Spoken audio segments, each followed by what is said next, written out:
Hey guys, Marty here on the eve or the post or the after of today's Nintendo Direct Mini, a presentation that we thought for a while was coming from Nintendo. Of course, rumors and everything kicked up, and just my opinion, I think that's why Nintendo did it. I don't think there was anything planned for today, but the rumors got out and hype train started to roll, and I think they were like, oh crap, we got to put something together. And so we got a Nintendo Direct Mini this morning without a lot of fanfare, with, in fact, no announcement. I woke up and got out of bed, and boom, there it was. It was ready to go, and so I popped it up on the TV and watched it, probably as many of you did, as it was happening, or kind of, right after release. But we wanted to run down a few things and kind of give our reaction here from Nintendo Dad's HQ. First off, tons of ports. Tons of ports are coming to the Nintendo Switch, and it's not really a bad thing. Well, it could be a bad thing if you've already played those games and there's not other games in place for you to be excited about. But for people who didn't pick up the Wii U or who didn't have a chance to play games on the Wii U, you're going to have a chance to play some pretty incredible games in the next few months. Let's just start out and go down through the list of the games that were released in this Nintendo Direct Mini and talk about a few of them. You'll be seeing some footage here on the screen as I talk as well. The first game that was shown off is a port from the Nintendo DS or 3DS. I'm not exactly sure. I'm kind of foggy on where this was released. Of The World Ends With You. It's a very unique RPG that came out from Square Enix a while ago. But we're getting The World Ends With You Final Remix, HD graphics, redone everything, new storyline that they say takes you to the heart of the story. I'm not exactly sure what that means, but that's going to be out later this year. Right after that, they announced Pokken Tournament DLC coming out with new Pokken fighters Aegislash and Blastoise, as well as support fighters Mega Rayquaza, Mimikyu, Mew, and Celebi. And Nintendo is doing this kind of like the Zelda DLC. If you want both of these packs, you have to buy the whole pack. You have to go in on the whole thing. You can't just get one or the other. I'm not a fan of that. I'm really not. I'm not a fan of how they do DLC like that, but I'm going to buy this. I'm going to buy this. Me and my son still play Pokken Tournament, and having Blastoise, which is one of my favorite Pokemon, in there is going to be a really cool thing. But also, just anytime you can freshen up a game like that, of course, there's Avatar stuff you get with it too, but I don't really care about that. Let's see, Aegislash is going to be out on January 31st. Blastoise and his support pack out on March 23rd. But you can buy the pack right now on the eShop. If you want to just head over there and buy that pack, there it is. They also next showed Kirby Star Allies, which is the next Kirby outing for home systems. This is going to be out on Nintendo Switch on May 16th. In fact, no games were shown for Nintendo 3DS in this mini direct. So not sure what that means for 3DS. My prediction is, if you watch our prediction shows, that by the end of 2018, Nintendo will kill off the 3DS. We'll see if that comes true. However, Kirby Star Allies coming out on March 16th. Looks really fun. The ability to play 4-player co-op, kind of like Super Mario or New Super Mario Brothers U and New Super Mario Brothers Wii when it came out. But also the ability to merge copy abilities and do things like that. Seems like a pretty exciting thing. If you like Kirby, it's going to be right up your alley. I like Kirby. It's going to be right up my alley. Next, another port was announced. Hyrule Warriors Definitive Edition coming to the Switch. All DLC will be included from both the Wii U and the 3DS versions, which means you're going to be able to play like 28 characters and all kinds of crazy stuff going on there. You're also going to be able to have Breath of the Wild costumes for Zelda and Link. Don't know if that changes anything or causes them to do anything different. It looks purely cosmetic right now at the beginning. But I'm excited about that. I love Hyrule Warriors. Still got to play through Fire Emblem Warriors. I bought it. I'm on like chapter 5 or 6, and I don't know. It just didn't capture my attention. However, not everything's a port, because they also announced a brand new game in Mario Tennis Aces, which will be coming out later this year. They didn't give a set date on it, but Mario Tennis, they finally put Mario and his friends in actual tennis outfits. They look to be doing some improvements. They said there's going to be some improvements about how to read what kind of shot you're going to need to make and different things like that. But story mode story modes coming to Mario Tennis Aces, and it looks really cool. It looks like there's going to be boss battles and all kinds of challenges you get to do, and so I thought that was really cool. That'll be out later this year, and I'll probably pick that up for Nintendo Switch. I always like Mario Tennis. It's accessible, it's fun to play, it's great for parties, except for Mario Tennis Ultra Smash for Wii U. Also announced right after that, another brand new game, Ys 8, Lacrimosa of Donna, which to me, they started showing it, and I was like, oh, it's Monster Hunter. Because that's what it looks like. It looks like a big open world RPG, Xenoblade style stuff, where you're running around, you're fighting monsters. But the added bonus here is you're rescuing people on this island. You're building a base that you can come back to and you can improve and you can do different things with. So, looks pretty fun. I haven't played any Ys games since the Super Nintendo. I think Ys 3 was on Super Nintendo. I don't know. But anyway, that should be exciting. That's not the only game coming from NIS.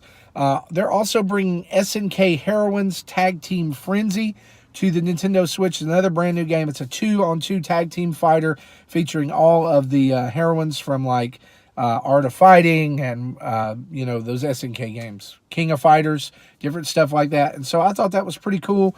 I'm always down for those 2D fighting games like Street Fighter and stuff like that. We'll have to see if it's going to be good.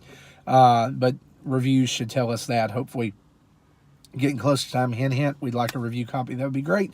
Mario Odyssey DLC. Let's move on to talk about some DLC. Mario Odyssey DLC is coming that includes Luigi, but not like you think. You're not going to get to play as Luigi. Sorry. Luigi has come into what is called a balloon battle mode, where you find Luigi in a map. He's got some balloons on and a bow tie. He gives you balloons and you run through the stage. You hide the balloons and then it uploads those locations online so that other people can then go find the balloons, and there's online leaderboards and all that good stuff. This mode is lame. I'm just going to say it. It's lame. It's stupid. I hate it. I'm not going to use it. I don't know. If you like, maybe I'm wrong. Maybe you're just hyped because it's Luigi. I don't know. This is not what I wanted. I want to play as Luigi. However, there's also other stuff coming in this, and it's a free update, so I guess I can't complain too much. It's a free update. New filters for the snapshot mode, including the ability to take a picture and make it look like it's on a Mario coin. There's like neon outline stuff. There's probably more they didn't show. But also 3 new costumes, like a tourist costume, band leader from New Donk City, and also knight armor for Mario, which I thought was really cool, which basically just, that whole, darkest stage, where you fight the dragon and all that stuff. Spoiler alert. That will just tie in so well with that. I think that's such a really cool thing. Do that. Also coming for DLC, Mario and Rabbids gets new story DLC in the form of a new character, Donkey Kong, who will be released later this year. It may be sooner than we think because Japan had already kind of leaked that this was coming. If you bought the DLC pack, it said something around January 16th. Who knows when it's coming out, but it looked pretty finished. They showed a trailer for it. They didn't show any gameplay, but Donkey Kong comes in and saves Rabbid Peach by throwing a banana boomerang. It was pretty cool. I'm thinking that perhaps the way that his DLC works is that maybe it's like a preview story, and that's how we see, Rabbid Kong come about. I don't know. I always wondered how that happened in the game. So we'll check that out and we'll see. Another game they showed, Payday 2. We've already seen this. It's been a while back that Payday 2 was rumored to come to the Nintendo Switch. It is coming with a new character, Joy, who has a programmable mask that does all kinds of crazy stuff. PrimeNet's going to be there. You can play with other people online. They have the Nintendo Switch copy where you can play local co-op as well. That's pretty cool if you like Payday. I've never played Payday, so I'll just have to wait and see. And so I thought that was pretty cool. It looks good. I just hope. I've heard lots of things about the publisher of that game that aren't exactly savory, and so I hope that they do it right and that this is not just a half-done port for the Nintendo Switch. They highlighted 2 indie games coming out after this. Faye, which is a huge game from Zoink Games, our friends over at Zoink, we're excited about. Faye is coming February 16th, which is sooner than we thought, which is exciting. It looks incredible. You play as like a little fox creature who runs around and sings to things in the forest. and stuff happens. And then one that I'm super, super excited about, Celeste, is coming out on January 25th. What? I love it. It's going to be this month. January 25th, Celeste is coming out. And they highlighted the fact that it's going to be this tough as nails 2D platformer, but that you're also going to be able to do things like give yourself invincibility or slow down the rate at which Madeline falls as she tackles Celeste Mountain, which I think is super cool. It makes it accessible to anybody. But there's also, they revealed, are B-sides to certain levels that are even harder than normal. It kind of reminded me of like the Mutant Muds, you know, how like there's one level and it's like normal and then you go through the door and it's like Ghost World. Yeah, so it looks pretty cool. Fans of The End Is Nigh, fans of Meat Boy, different games like that. Excuse me. Looks like you'll be right at home with Celeste on January 25th. I'm excited about that. The last port, let's go back to ports that they announced, and I know that our own Justin Masson and our good friend Jacob Rush are super excited about this one, is Donkey Kong Tropical Freeze is coming to the Nintendo Switch. Another port from the Wii U. And it is an excellent game. I know the very first episode I was on the Nintendo Dads podcast, I took it off our Wii U Top 10, and Justin hates me forever, and that's okay. But sorry, excuse me, got this allergy stuff going on. Donkey Kong Tropical Freeze coming in all its glory to Nintendo Switch, also bringing along a brand new mode called Funky Kong mode, in which you'll get to play as Funky Kong and skate along the ground on a surfboard, which can block spikes and allow him to do unlimited rolls and unlimited like torpedo moves underwater. And I think that's cool. It makes it sounds like easy mode, honestly, and it makes it more accessible to people, which was my gripe with Donkey Kong Country Tropical Freeze in the first place, was that it's just too hard. It's just way too difficult for the area that they're skewing it to. You know, it's like it's not just your typical Nintendo game, like it's accelerating difficulty to the last level. It's just hard. It's just hard, and maybe this will make it easier for people to play together.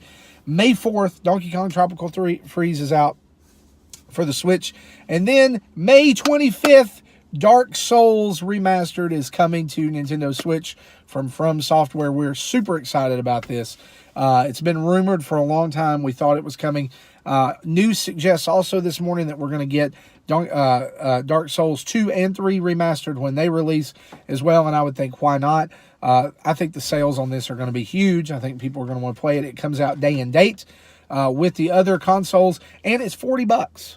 So it's not even, it's a remaster that's not even full price. And so I think that's a really cool thing. It's a really cool deal. We're excited about all the stuff that's been released today in the Nintendo Direct Mini. There was some stuff that was noticeably absent. No firmware updates, no virtual console update, no update on Yoshi. Nintendo, where is Yoshi? I need to see more about that game. It looks incredible. I'm a Yoshi nut. I want to play a Yoshi game, especially if it's as good as Woolly World. If you missed Woolly World, go find it. It's incredible, even if you got to play it on the 3DS. But that's all from me. Hope you've enjoyed this quick recap. Listen for our reactions this week on the podcast. You can find that over on iTunes, Stitcher, or Google Play. Also, you can check us out right here on YouTube. For the rest of the Nintendo Dads, I'm Marty. Hope you have a good one. Bye-bye.